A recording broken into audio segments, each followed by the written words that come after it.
for me, there's a couple of big overriding issues. I believe, and I believe that this opinion is shared with most Americans, that Washington's broken. The political system is broken. And I believe that it's been broken by the two parties, by the Democratic Party at the national level and the Republican Party at the national level, not through malintent, but through their inability to reach compromise and bipartisanship.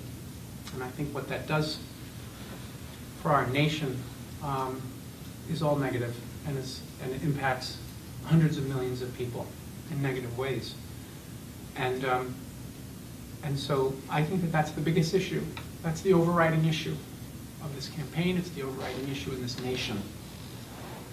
And I think that we need to focus on that.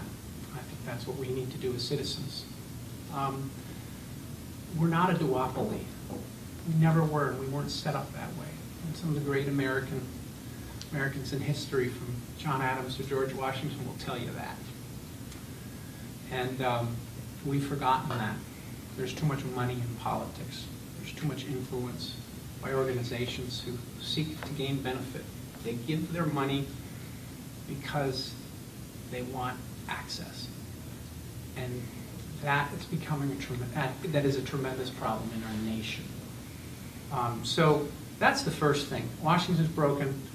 We're not going to fix Washington by electing a Democrat or a Republican. It's not going to really change much. You're not going to change the hand you've been played, you've been given. You know, so what we need to do is elect an independent to the U.S. House of Representatives to show districts across this nation. This is the historic 6th district, and I mean that, you know, as a patriot. We need to show districts across this nation that if the parties aren't doing the business of the people, we don't need to elect their candidates, as long as there's a credible alternative and a compelling reason to do so.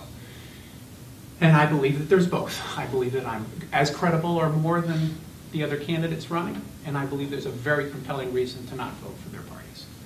And so I take nothing away from the candidates themselves. They're good people, they're hardworking, they're ambitious. You know, they understand their party's platform, and they're handling themselves very well. But that doesn't mean we should vote for them.